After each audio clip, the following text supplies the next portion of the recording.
started. Okay, good from Canada. Let's see if good is good. Let's play something solid here. We'll go back to the Slav defense. See what we get.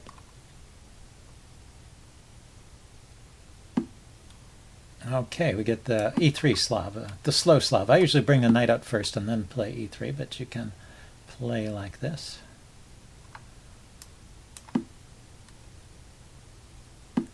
Which is, yeah, I get to the same position as white. I often play like that. It's a good setup. Bishop d3, you know, it sets up for a kingside attack over here. And black tries to get some counterplay with these pawn pushes. This is the Meran variation. And then with a quick c4 to open up the position for the bishop and the knight. c5 rather. And we get this setup. A lot of times instead of castling, white will play e4 there. That gets to be very sharp. That's the I think that's the main line though. So now he's preparing e4. I think I will take. Let's see, if I take, he's going to take back with the knight probably to keep his pawns together.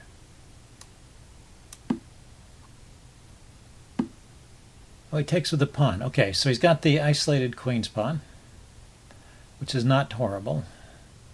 And he's got all his minor pieces on. So I'm going to get my bishop to d6 and castle, unless I see something better. After bishop d6, he could play d5 immediately, maybe. d5. I can't take with a pawn if I take with a knight. Maybe the bishop should go all the way to b4 then. I would really like to be able to get castling in. Maybe I could also consider meeting d5 with e5. But then he just takes the pawn. Okay, so he doesn't do that. He pins my knight instead. I still think d5 might have been a move there, so have to check that out on the post-mortem. Might have been a mistake, an opening mistake by me, or it might be okay. Okay, so let's. This is a question, I guess. I'm thinking knight b6 to d5 to put pressure on his pinned knight. But also I want to play bishop to b7 here. All these moves are, maybe bishop to b7 is a little more direct. I'm immediately trying to take control of the d5 square. And, well, with the knight here, if he decides to trade here, I can take back with the knight. After I play knight b6, I'll have to take back with the queen. So I think maybe getting the bishop there first is good. And then now going to b6.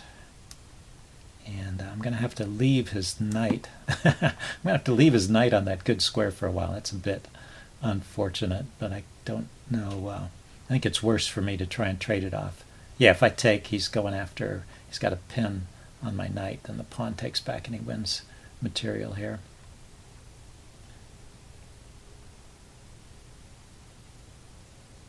Still, I'm going to get in knight d5 if I can. Right here. Okay, that opened up the line for the bishop and the queen. So the queen can come to c2 or d3 and threaten checkmate. And when that happens, I will have to play g6. Let's get the knight here first. I'll lend a little more support to my lend a little more support to my knight on f6.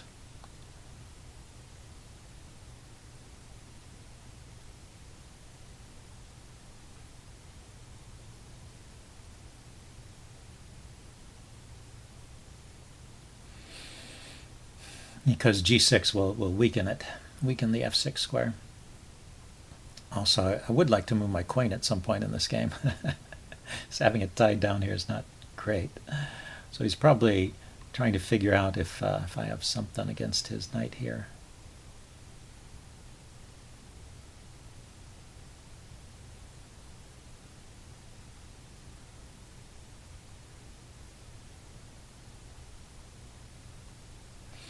Well, this is interesting. Queen d3. If he takes my knight, I can take back with the knight. But if he takes this knight first, and I take with queen or bishop, and then he takes this knight, and then I'm defenseless. So I think I have to play g6 here to shut down to shut down his attack on this diagonal. He can switch now to the dark squares. Bishop to h6 is interesting here. Common theme in this opening: you create weaknesses on the light squares and then, or dark squares. You attack on the light squares, provoke some pawn moves, and then switch to the dark squares when those pawn moves create weaknesses.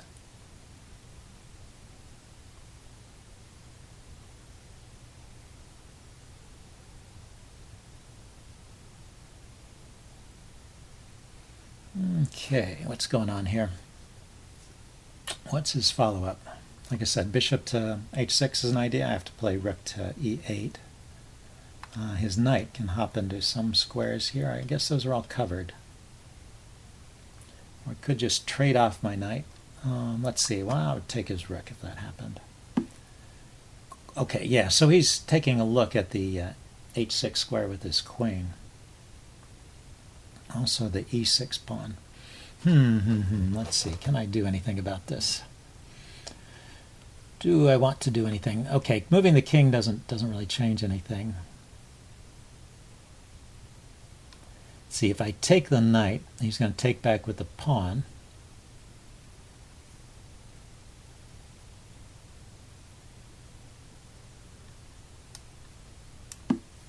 I'll leave him with this somewhat backward c-pawn, and then I'll drop my bishop back to e7 to lend a little more support to my knight here. And I've clogged up the c-file here, so he's not threatening to come in with his knight to these squares. Maybe I can get in the bishop or knight to d5 move again. Knight to d5 may be a bit risky. I have to worry about the attack on the light squares here. Sacrifices on g6, that's what I have to worry about. Bishop takes g6, pawn takes, knight takes g6. Pawn takes. And then the queen can come in and threaten g6. I don't know. That looks a bit scary, but he has to sack 2 pieces to get there. And I don't know if he has anything better than a perpetual check there, if I can't defend. But bishop takes g6 would be very forcing because it... Oh no, the knight's still protecting h7 there, isn't it?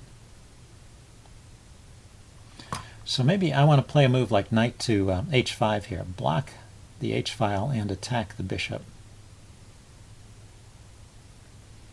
And then maybe play bishop to f6 to go after this knight. Aha! So he switched back to the d-file here.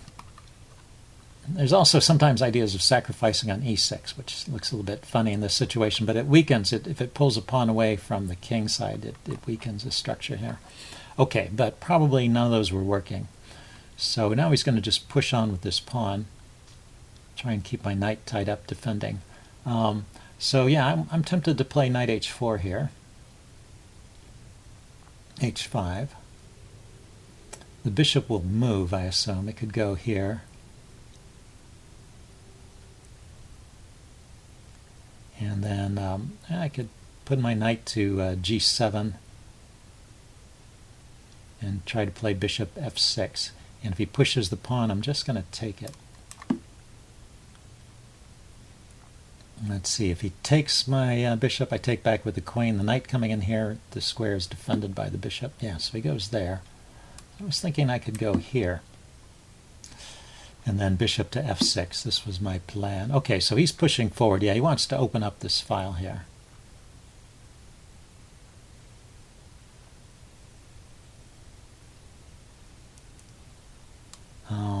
I don't want him to get a passed pawn, so yeah, I am going to go ahead and take there. He can take back with the knight or the rook. Yeah, so he chose to take with the rook. Maybe his idea is to double on the c-file, try and invade this way. And my idea is to trade off this knight. Eliminate one of the potential sacrificing pieces. One of the pieces that might sacrifice itself on g6.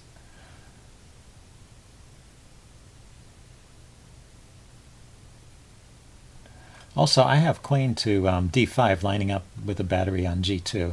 It's defended by his queen at the moment. This queen placement on h3, it looks a bit funny, but it's kind of nice, actually. It protects the squares as well as attacks. It's both aggressive and defensive. Okay, so is he threatening my bishop?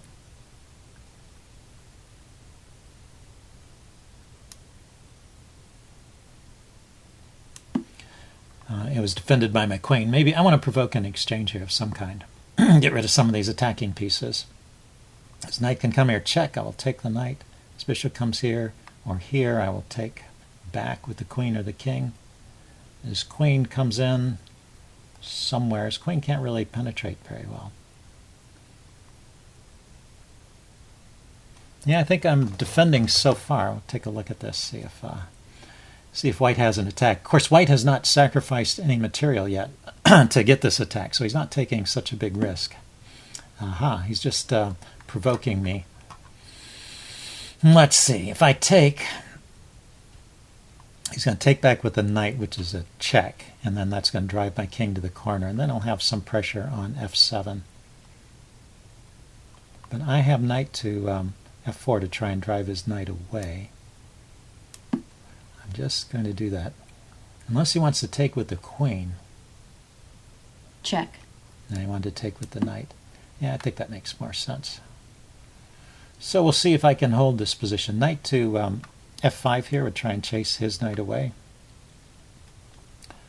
Rook to c7 to gang up on the f7 pawn is not possible just yet.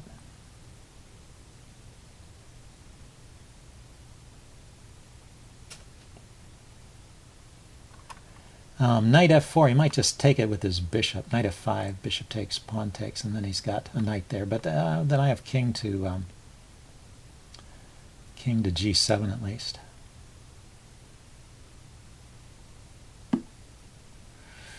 Okay, the queen is maneuvering. It's in a square. That's interesting. It's in a position where I can actually fork it with the knight move. But do I want to play that knight move? His rook has gained control of His rook has gained control of d5, so I can't play queen d5 and threaten mate. So let's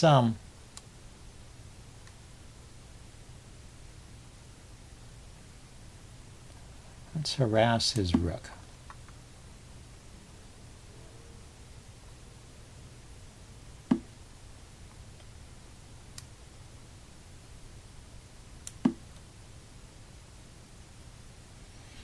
I like the queen on this. I like the bishop on this diagonal, so I took back with the queen. I hadn't really quite thought that through. You can chase my queen with rook to c8.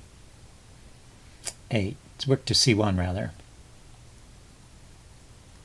I can still think of queen d7 to d5 with this idea. Okay, so he's piling up on f7.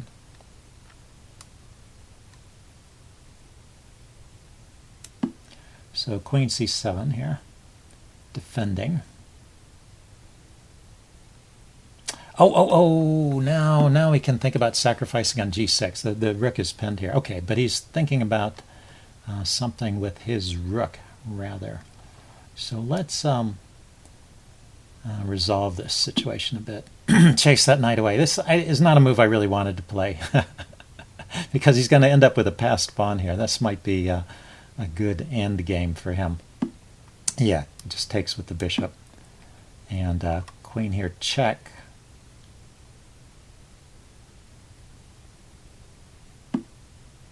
Oh, rook there first, okay. Oh, that's good. That defends, that attacks the bishop and the queen. But this is a neat move here as well, threatening checkmate, and still defending f7. Let's see, check here. Okay, he just defends. I was going to say he could check my king. Where do I want to go? I want to move the bishop somewhere a little safer.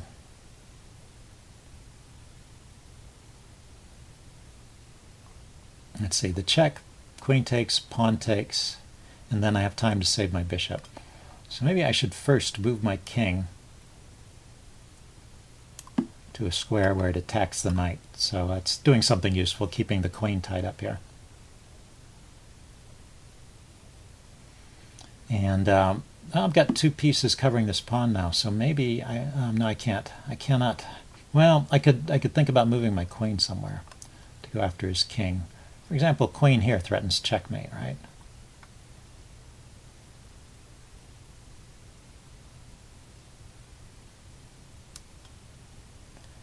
And